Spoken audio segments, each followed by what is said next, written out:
8 de la mañana con 41 minutos, café político con don Rodolfo Saldivia. ¿Cómo está, Rodolfo? Gusto de saludarte. Muy bien, Mauricio, muchas gracias. Una mañana que parece que la gente descansó también, aprovechó el fin de semana y el feriado largo, ¿no? Jueves, viernes, hubo marchas, pero poquito, por lo menos acá. Lo del viernes es impresentable en términos de medios de comunicación. A mí como periodista me da vergüenza, de verdad. Yo no soy quien para ofrecer disculpas porque los medios de comunicación toman sus decisiones, pero el viernes hubo 300.000 personas en Plaza Italia. El nuevo intendente dijo que habían 15.000, 10.000, 15.000 y no fue mostrada la imagen por ningún canal de televisión de lo que estaba sucediendo el viernes en la tarde en Concepción, en Valparaíso. Es de verdad vergonzoso, me da vergüenza, pero bueno, así están las cosas, así está el país. Es. Sí, pasando ya de entrada, digamos, ese tema, lo hemos conversado, el bloqueo del cerco comunicacional que hubo en los primeros días incluso, y esto yo creo que va a ser como un ida y vuelta, digamos, en ese sentido, porque como tú dices, efectivamente hubo mucha concentración, las redes sociales hoy día informan, digamos, lo que sucede eventualmente en las calles, digamos, como realidad, y que los medios, digamos, por direcciones, digamos, externas, digamos, jefes de directores de prensa, incluso que fueron sacados de dos de Canal 3 y de Televisión Nacional, digamos, por decisiones, digamos, deliberadas, digamos, de no mostrar, digamos, lo que ocurre en Chile, pero también, yo diría que también por la incapacidad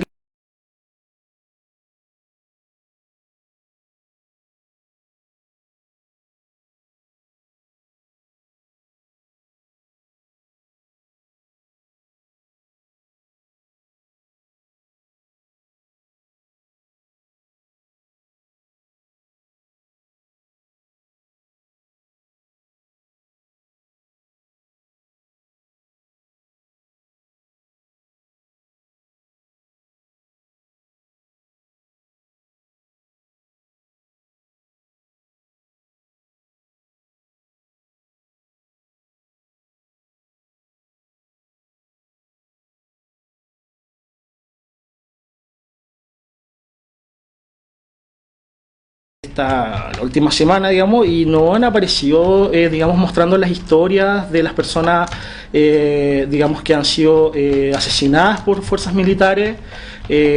Solamente han estado enfocados en el tema de la violencia, pero no mostrando el drama detrás de fondo de un padre y familia. Por ejemplo, la persona de Maipú, que dejó digamos, a su familia sin sustento, a 3 hijos.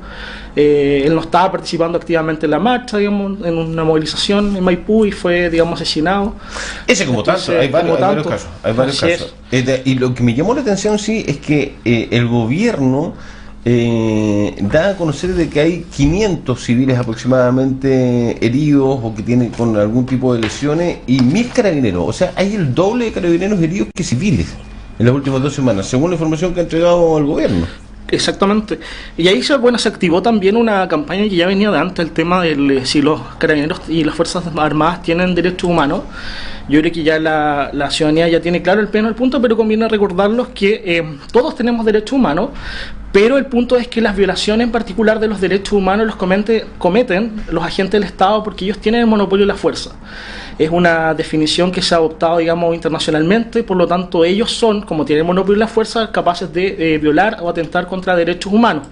¿Cómo se resguardan los derechos humanos de carabineros y de Fuerzas Armadas? Bueno, con los canales institucionales. Ellos tienen grandes equipos jurídicos detrás, dentro de sus instituciones, que los respaldan para presentar querellas en caso de que sean objetos de agresión. No así la población, que no necesariamente tiene esa misma posibilidad. Frente, digamos, a este desequilibrio que existe. Sí, en claro. Temas laborales es casi lo mismo. O sea, digamos, por algo, digamos, existe instituciones que fiscalizan esto. Así también está el Instituto de Derechos Humanos, que vela por el derecho de todas las personas. Tengo el reporte del 1 de noviembre, que al parecer es el último emitido por el Instituto de Derechos Humanos.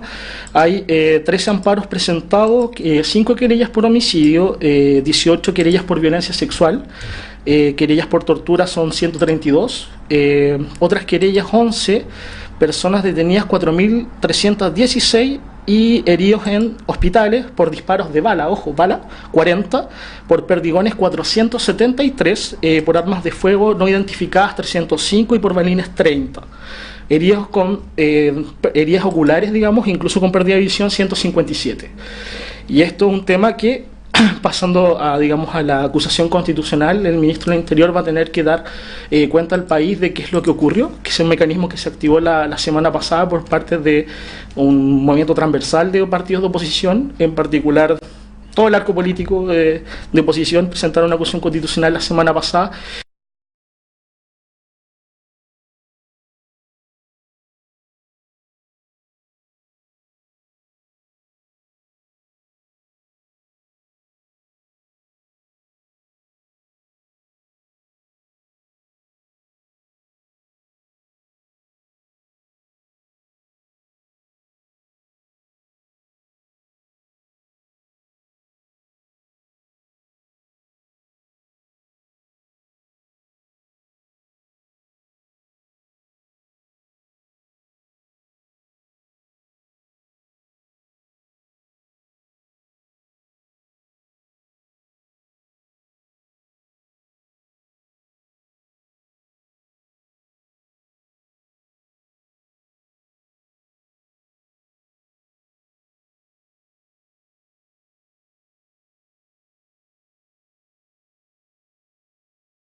Digamos, de derecha, crearon todo un clima en la Araucanía de hierro. Y eso amparó a Carabineros para actuar, digamos, con ese amparo político. Meses después terminó el ministro del Interior señalando que estas eran violaciones particulares de Carabineros y que ellos no tenían ninguna responsabilidad, lavándose un poco las manos y dejando a este carabinero, digamos, y su familia, digamos, también en una situación compleja. Entonces, sí, claro, también es un drama que, y yo, digamos, llamo también a Carabineros a entender esa situación que finalmente hay una irresponsabilidad política tremenda de hacer estos llamados de guerra o de enemigo interno incluso que existieron, porque finalmente los que terminan pagando los platos rotos son funcionarios de Fuerza Armada. Exactamente. Por su exceso, digamos, y digamos, evidentemente situaciones que no corresponden, digamos.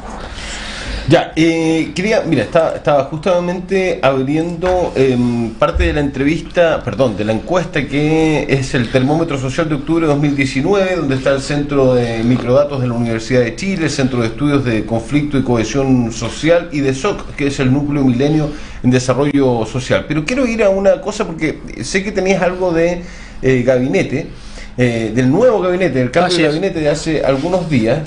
Mire, acá hay varias cosas. Sí, Mauricio, no sé si la viste. Sí, la estudié. Sí. Ya. Dice, figura palabras, conceptos claves para definir el actual movimiento social, porque le preguntaban palabras y se hace, lo habíamos hecho acá alguna vez a nivel local. Mire, respecto al conflicto social, hay dos palabras claras que sobresaltan, ¿no? O sobresalen: desigualdad y justicia. ¿Ya? De las palabras que le preguntaban a la gente. Ya, pero me voy a ir, después lo vamos a nosotros durante la mañana a desmenuzar, ¿no? Pero quería ir al cambio de gabinete porque, a ver si lo alcanzo a encontrar acá a esta hora. Mire, ¿cómo usted resume las demandas del movimiento social? Ahí también hay tres palabras que sobresalen: necesarias, justicia, desigualdad. Y por acá tengo, ¿podría usted resumir cómo se puede resolver el descontento ciudadano? Y ahí se ven también tres: escuchando, pueblo, gente, Constitución, presidente, cambio, etcétera. Hay varias. O sea, es muy interesante este juego de. Sí.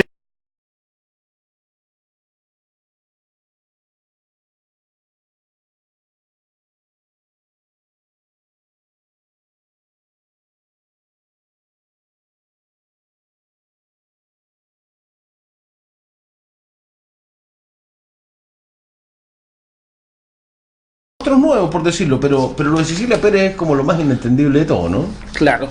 Respecto a eso, Mauricio, claramente en esa encuesta también creo que, no sé si está en la Academ, el apoyo a las movilizaciones y cómo las personas apoyaban esas movilizaciones, creo que alrededor del 65-69% salía a marchar, digamos, que igual sí, no es una cifra no menor, o sea, la gente no se quedó en su casa, digamos, esperando que esto decantara, y creo que las otras maneras también eran por caceroleos, que eran bastante mayoritarios, un 80 y tanto % creo. Había participado en un caceroleo. Sí, y redes sociales también. Sí. Respecto a eso, lo complemento también con lo que tocabas anteriormente respecto a la Academ. la aprobación de Piñera está en un 13%. 13. Y claramente esta esta encuesta se hace después del ajuste ministerial, por lo tanto el efecto político aún no se dimensiona, pero igual hay una señal, digamos, un piso al menos 1 o 2 días, digamos, después de esa situación. Por lo tanto, igual, y esto lo habíamos dicho antes, el ajuste ministerial no viene a solucionar el punto, porque aquí lo que se está cuestionando es algo más de fondo. El presidente está actuando, digamos, tarde, digamos, y mal, digamos, y en ese sentido, en la encuesta CADEM también hay datos interesantes relacionados con lo anterior. El 70% considera que el actuar de Carabineros y las Fuerzas Armadas fue excesiva y abusaron de su poder. El 87% se mostró a favor de que se debe cambiar la actual constitución, que a mí, digamos, me sorprendió, porque prácticamente incluso una cifra bastante cercana al 90% es casi todo el país, y que coincide precisamente con el 13% de apoyo a Piñera. O sea, los que están con Piñera no quieren cambio de constitución y todo el resto.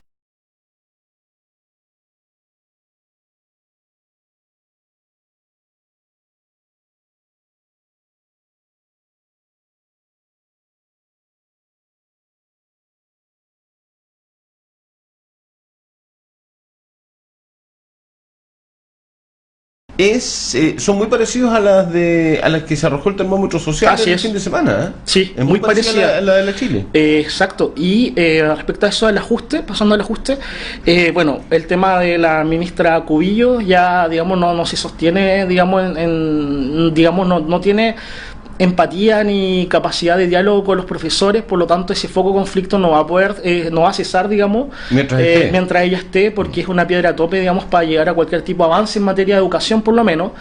El ministro Chadwick tenía que salir, estaba con la cuenta de crédito, digamos, sobregirada desde Catrillanca, y bueno, el ministro realmente lo sacaron, y Blumel puede ser un canal de diálogo interesante para la derecha, por cuanto él es el que hacía el nexo con la democracia cristiana y los radicales para aprobar los proyectos del presidente. Por lo tanto, digamos, ahí tienen que jugar. Y un dato no menor con eso, en paralelo con lo de Blumel, me llama la atención como la rearticulación de la vieja concertación. Han salido en todos los matinales Soledad Alvear, Gutemé Martínez, bueno, personajes que andan desde los años 90 en política, incluso Genaro Arriagada también en varios matinales, y eso, digamos, también trae, yo creo que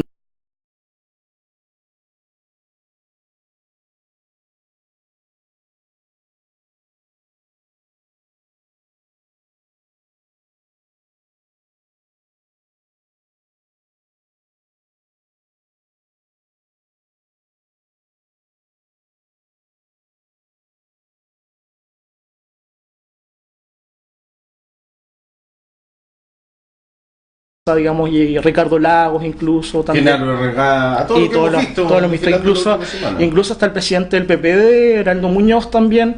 Sí, obviamente le entienden su rol de dar como un canal institucional a esto y a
como ya lo hemos repetido varias veces, el presidente tiene sartén por el mango aquí. O sea, él da impulsos de urgencias de ley, digamos, ve que se discute y que no se discute en el Congreso. Por lo tanto, si él no reacciona al momento, a la crisis que vive el país, el Congreso puede hacer un esfuerzo, pero no tiene la capacidad, digamos, de darle cauce a este proceso. Y si el presidente en 4 días, digamos, no ha hecho nada, digamos, en términos comunicacionales, desconozca a lo mejor si se está trabajando, a lo mejor mediáticamente están a puertas cerradas trabajando algún proyecto interesante, pero bueno, no se conoce, digamos. Eso dijo ayer el ministro de Hacienda, Ernesto Briones.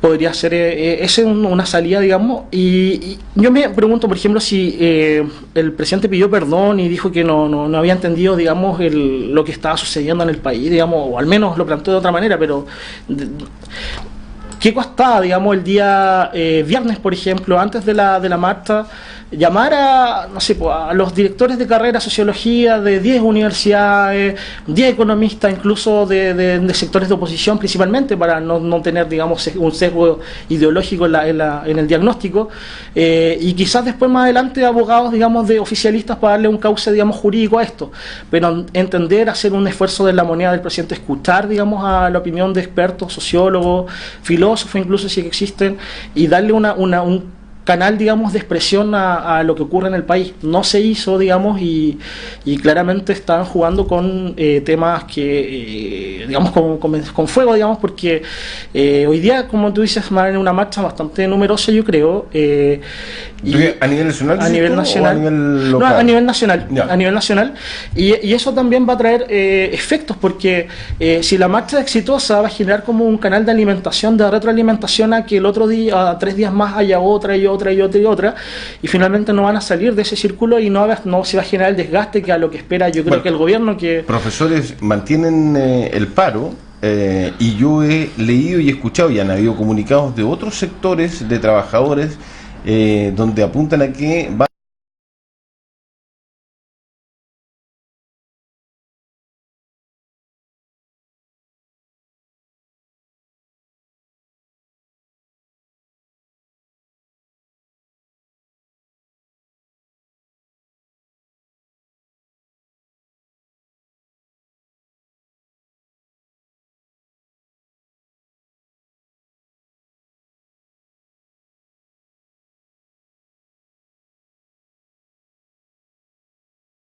tonteras de hacer una molotov, lanzar a carabineros. Por lo tanto, el tener cerrar el año escolar, digamos, es una medida que yo encuentro que no corresponde, digamos. Lo que hay que hacer acá es tratar de volver dentro de lo posible a la normalidad del país, y eso implica tener clases, tener evaluaciones, si es que se puede, ahí ha faltado, Rodolfo, buen tacto de la autoridad, tanto Exacto. a nivel nacional como a nivel local. Y uno lo tiene que decir respecto a la información que recibe, la descoordinación en la entrega de la información, el ocupamiento de conceptos que no son los más... clases normales, No, ¿de dónde? Pues claro. eso es una falacia de clase normal. Entonces, en base a una falacia o a querer implementar un concepto que no es real, sacas ronchas, pues, y provocas el corte de los diálogos. Ayer estaba invitada la Seremi de Educación a una reunión muy importante con los profesores, no fue la Seremi de Educación, y genera un escenario. Obviamente el escenario no es el de los mejores. Y facilitar el diálogo, por ejemplo, creo que y lo planteamos aquí como una manera de descomprimir esto, los cabildos, las asambleas autoconvocadas.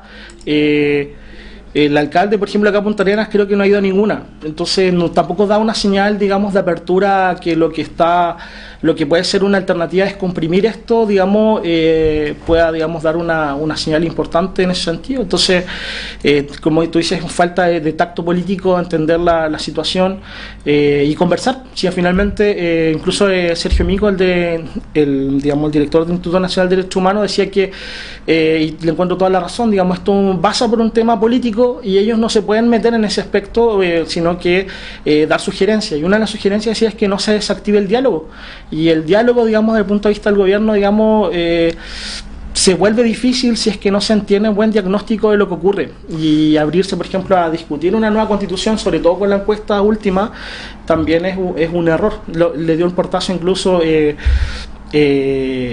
un senador de la UDI hace poco, digamos, Melero, creo que le dio un portazo a la nueva constitución. Así también Jacqueline Van Rieselberghe, solamente el ministro Blumen ahora último, creo que ayer o antes de ayer,